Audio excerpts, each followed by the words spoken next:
Assalamualaikum warahmatullahi wabarakatuh. Ya, kita belajar IPA lagi kelas 6. Silakan buka bukunya halaman 20 ya. Eh, buku IPA ya. Buku pendamping tematik terpadu yang kalian punya. Halaman 20. Pelestarian hewan dan tumbuhan. Jadi hewan dan tumbuhan itu harus dilestarikan. Kenapa harus dilestarikan? Agar tidak punah. Ya, agar tidak punah. Makanya harus dilestarikan. Sehingga keseimbangan alam tetap terjaga, terpelihara dan sebagainya. Nah, hewan apa saja dan tumbuhan apa saja yang mendekati kepunahan atau terancam punah di Indonesia? Sehingga perlu ada dilestarikan, perlu ada upaya pelestarian. Di antaranya adalah hewan. Hewan apa saja? Hewan anoa, kakak tua jambul kuning, owa Jawa, orang utan, rusa bawean, kemudian penyu hijau, jalak Bali, gajah Sumatera, harimau Sumatera, dan komodo. Itu hewan-hewan itu hampir punah itu. Makanya pemerintah harus bisa melestarikan.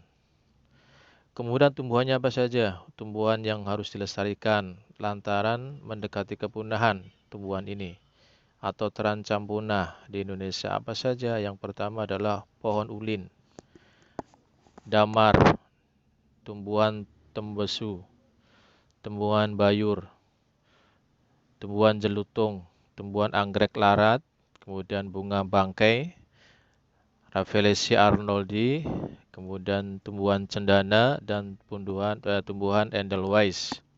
Nah,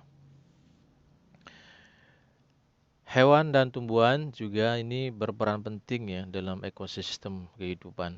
Ya. Kita juga perlu tumbuhan, kita juga perlu hewan dan sebagainya. Sehingga dengan melestarikan hewan dan tumbuhan, ekosistem ini akan tetap seimbang. Hal-hal yang harus dilakukan, apa hal-hal yang harus dilakukan agar hewan dan tumbuhan tetap lestari? Bagaimana caranya? Satu, melindungi tempat hidup hewan dan tumbuhan tersebut. Harus dilindungi tempatnya. Yang kedua, membangun penangkaran hewan. Apa itu penangkaran? Ya.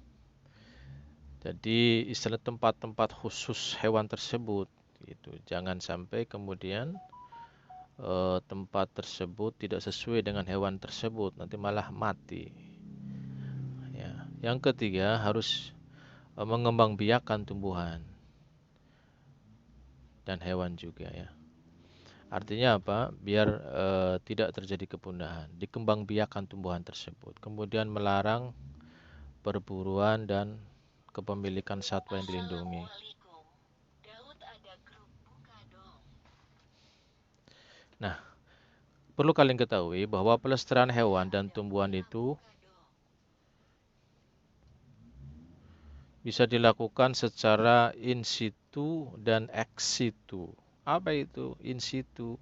Pelestarian hewan dan tumbuhan secara in situ itu dilakukan di habitat hewan atau tumbuhan tersebut, di habitatnya, di tempat aslinya hewan tersebut. Contohnya misalkan suaka marga satwa, cagar alam, kemudian hutan lindung, dan taman nasional.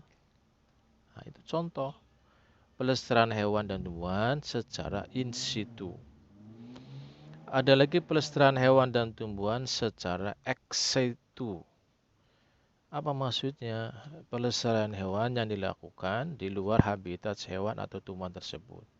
Nah, hal tersebut dilakukan sebagai bisa melakukan melalui upaya penangkaran, rehabilitasi, atau pengembangbiakan gitu.